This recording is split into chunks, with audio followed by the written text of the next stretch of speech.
What's the difference between self-managing and hiring a property manager in terms of cost, control, and time? Of course, everything is a trade-off of cost, control, and time. Like if you're willing to spend the time to do something, you're not going to pay a lot out of pocket.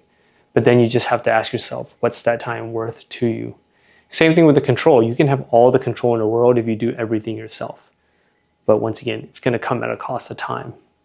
For the cost though, understand that most property managers, at least here in Austin, are going to charge something between, let's call it 6 to 7% up to I've seen 9, 10%. But 8% is a pretty common medium ground. There's more to it though. Most people, that's the main headline number they focus on is what percent do they charge. But there's a lot more to it than that. For example, property managers are going to charge some kind of fee for leasing their property. They'll probably charge a fee for when somebody renews and they have to send out a new form, or if they have to do a site visit. All of those fees and charges are different depending on what manager you go to. Now, for the cost of work, if anything needs to be done, it's likely that the property managers aren't choosing people who are just the cheapest.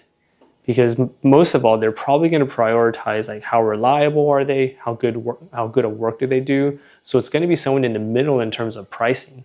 If all you're looking for is the cheapest, it can be hard to find good work. And you're not going to have a lot of control there either. A lot of times, smaller things, they'll be written into a contract. But if it's a smaller thing, the property manager is just going to take care of that. They're not going to sit there and go back and forth with you and wait to see if you approve something or not. For bigger jobs, let's say if you have to replace an AC or a roof, you're most likely going to have some input there. They may have preferred vendors that they'll get quotes from and give it to you, but you'll probably have an option to get quotes on your own as well. After all, it's your property, and for these bigger jobs, you're definitely going to have some input there.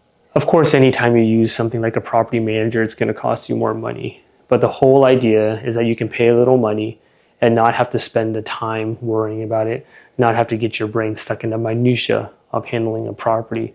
And ideally, you only have to make the big decisions, like the big money decisions or which tenants to approve. And frankly, a lot of property managers, they might not even ask you which tenants you want to approve. They might just handle it all themselves.